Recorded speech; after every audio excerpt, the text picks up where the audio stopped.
Asas pendidikan seumur hidup merumuskan suatu proses kontinu yang bermula sejak seseorang dilahirkan hingga meninggal dunia. Proses pendidikan ini mencakup bentuk-bentuk belajar secara informal maupun formal, baik yang berlangsung dalam keluarga, sekolah, dalam pekerjaan, dan dalam kehidupan masyarakat. Di Indonesia sendiri, konsepsi pendidikan seumur hidup baru mulai dimasyarakatkan melalui kebijaksanaan negara, yaitu TAP MPR nomor 4/MPR/1973, TAP nomor 4/MPR/1978 tentang GBHN yang menetapkan prinsip-prinsip pembangunan nasional sebagai berikut. 1. Pembangunan nasional dilaksanakan dalam rangka pembangunan manusia Indonesia seutuhnya dan pembangunan seluruh rakyat Indonesia. 2. Pendidikan berlangsung seumur hidup dan dilaksanakan di dalam keluarga, sekolah, dan masyarakat. Oleh karena itu, pendidikan merupakan tanggung jawab bersama antara keluarga, masyarakat, dan pemerintah. Di dalam Undang-Undang Nomor 2 Tahun 1989, penegasan tentang pendidikan seumur hidup dikemukakan dalam pasal 10 ayat 1 yang berbunyi, penyelenggaraan pendidikan dilaksanakan melalui dua jalur, yaitu jalur pendidikan sekolah dan jalur pendidikan luar sekolah. Jalur pendidikan luar sekolah dalam hal ini termasuk di dalamnya pendidikan keluarga, sebagaimana dijelaskan dalam ayat 4, yaitu pendidikan keluarga merupakan bagian dari jalur pendidikan luar sekolah yang diselenggarakan dalam keluarga dan memberikan keyakinan agama, nilai budaya, nilai moral, dan keterampilan. Mengenai hal tersebut, terdapat penegasan dalam penjelasan Undang-Undang Sistem Pendidikan Nasional sebagai berikut. Pendidikan keluarga termasuk jalur pendidikan luar sekolah merupakan salah satu usaha mencerdaskan kehidupan bangsa melalui pengalaman seumur hidup. Sementara itu, pada pasal 26 dinyatakan peserta didik berkesempatan untuk mengembangkan kemampuan dirinya dengan belajar pada setiap saat dalam perjalanan hidupnya sesuai dengan bakat, minat, dan kemampuan masing-masing. Terdapat 4 karakteristik pendidikan seumur hidup, yaitu 1. Pendidikan tidaklah selesai setelah berakhirnya masa sekolah, tapi merupakan sebuah proses yang berlangsung sepanjang hidup. 2. Pendidikan seumur hidup tidak diartikan sebagai pendidikan orang dewasa, tetapi pendidikan seumur hidup mencakup dan memadukan semua tahap pendidikan, yaitu pendidikan dasar, menengah, dan sebagainya. 3.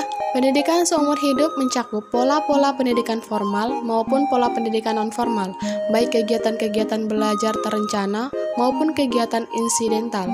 4.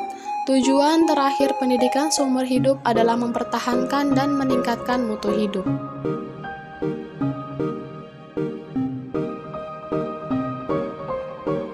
Dalam bukunya Power Better Educational Management dapat dikelompokkan dalam beberapa kategori berikut. Pendidikan baca tulis fungsional.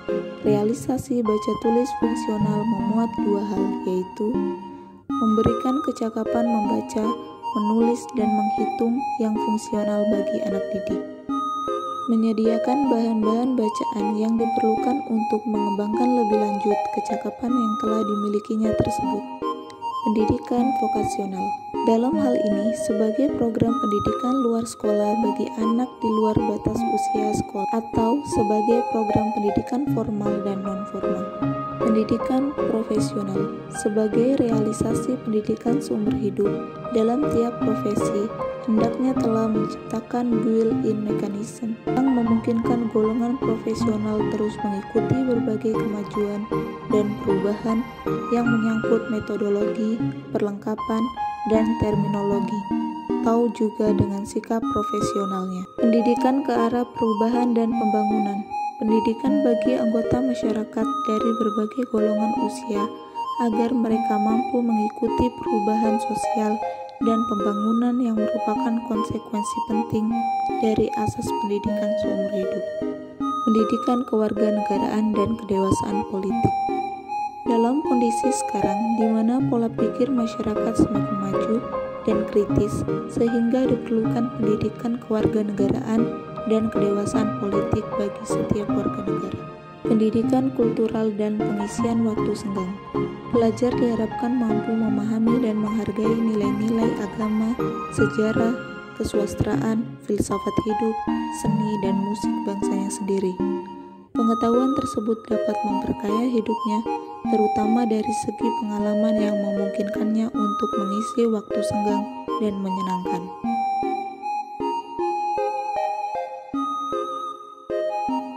Fungsi dan tujuan sekolah. Pendidikan sekolah ialah pendidikan untuk mengembangkan semua aspek kepribadian, baik kognitif, efektif, dan keterampilan. Tujuan pendidikan sekolah tidak hanya menguasai bahan pembelajaran, tetapi dapat menggunakan apa yang telah dipelajari itu untuk mampu belajar sendiri, membina diri kapanpun dan dimanapun. Program pendidikan sekolah.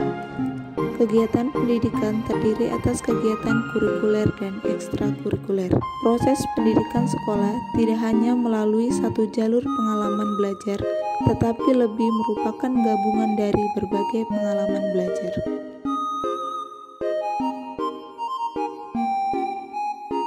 Ideologis.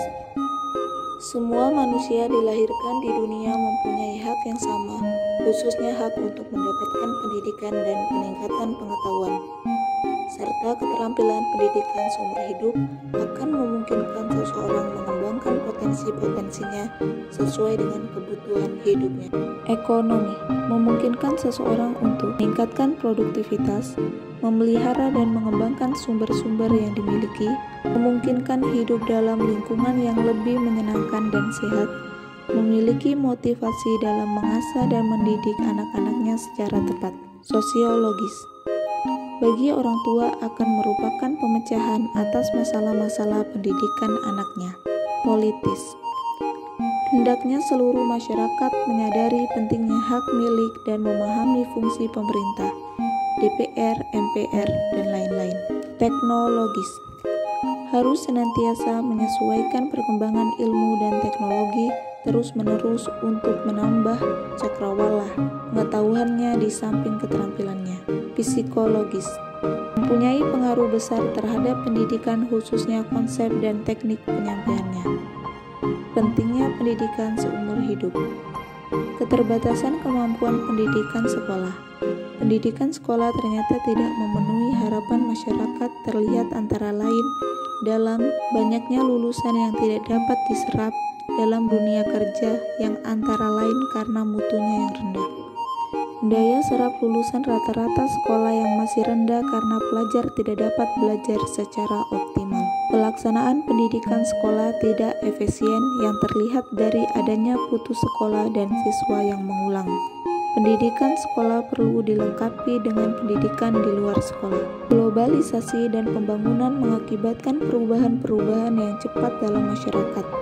Dan demikian, perubahan-perubahan peranan-peranan sosial, pendidikan dituntut untuk mampu membantu individu agar selalu dapat mengikuti perubahan-perubahan sosial sepanjang hidupnya. Perdaya gunaan sumber yang masih belum optimal, salah satu masalahnya pendidikan kita dewasa ini adalah kelengkapan sumber yang mendukung pelaksanaan pendidikan. Perkembangan pendidikan luar sekolah yang pesat. Dalam zaman modern, pendidikan luar sekolah berkembang dengan pesat karena memberikan manfaat kepada masyarakat.